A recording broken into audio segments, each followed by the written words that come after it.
Je vous le dis simplement. Face à la situation que connaît le Mali aujourd'hui, nous n'allons pas parler 10 000 ans. Nous appelons à la mobilisation. Le 22 janvier, mobilisation internationale dans différents pays d'Afrique francophone, mais aussi au sein de la diaspora pour ceux qui le pourront, face aux ambassades du Mali. Apportons notre soutien aux autorités maliennes qui payent le prix non pas de la durée de leur mandat, mais qui payent le prix de leur volonté de changer de partenaire géopolitique.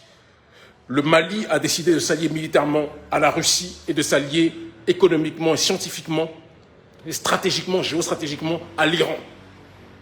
Et ces partenaires sont des partenaires qui sont les pires adversaires de l'oligarchie d'Occident.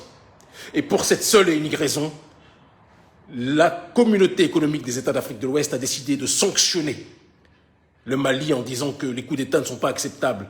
Et quand on sait que ça vient de Nana Akufo-Addo, qui est à la tête d'un pays qui a été plus que jamais consolidé par un homme qui a fait un coup d'État, en l'occurrence Jerry Rawlings, et qui n'a pas respecté les histoires de 5 ans, etc. Il a remis sur pied le pays qui était parti en délabrement, il l'a consolidé et il a fait du Ghana la puissance africaine qu'elle est. Mais ça, Nana Akufo-Addo l'oublie. Tout comme Nana Akufo-Addo oublie, lui qui pourtant a des sorties de temps en temps panafricanistes, mais qui a une politique, comme nous le disons depuis un certain nombre d'années, ultralibérale, d'accord, hystériquement libérale. Nana Akufo-Addo oublie aussi que Muammar al-Kadhafi n'a pas eu besoin d'attendre 5 ans, d'accord, ou de se limiter à 5 ans, pour être plus précis, pour faire en sorte que la Libye soit un grand pays. Il existe des périodes de l'histoire où nous n'avons pas à être dans les histoires de démocratie à l'occidentale. Ce qui compte, c'est la jonction des forces entre la souveraineté africaine issue de la société civile et une volonté patriotique issue de la dynamique des militaires. Et quand ces deux forces s'allient, on va dans une direction d'élévation. Alors nous le disons de manière simple et concrète, il y aura une mobilisation ce vendredi à Bamako, d'accord? Les Maliens sortent dans la rue à l'appel du mouvement Yerewolo, nous appelons au soutien de ces derniers.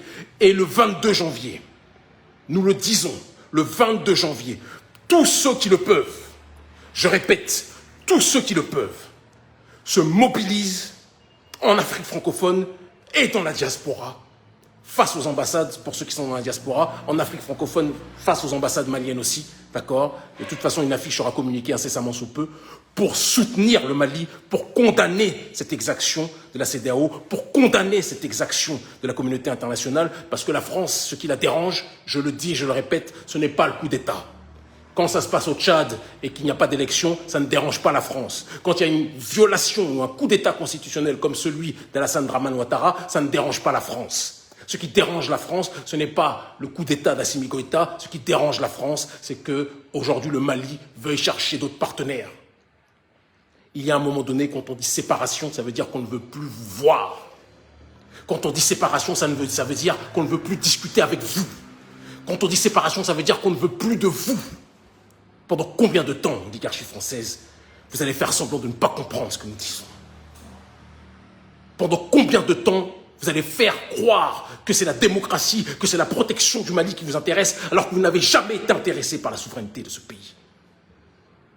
Vous avez colonisé hier, vous néocolonisez aujourd'hui, vous dépouillez, vous pillez, et vous avez l'arrogance et le culot de vous présenter comme les protecteurs de notre dignité. Nous ne voulons pas de votre aide. Parce qu'avec des amis comme vous, nous n'avons pas besoin d'ennemis. Jeunesse africaine, 22 janvier, mobilisation internationale pour soutenir le Mali. Ne laissons pas le Mali comme nous avons laissé Kadhafi. Ne laissons pas le Mali comme nous avons laissé Kadhafi. Parce que notre peuple aime trop pleurer les entités mortes, mais les combattre de leur vivant. Arrêtons ça. L'Afrique libre ou la mort, nous vaincrons. Ils finiront par comprendre.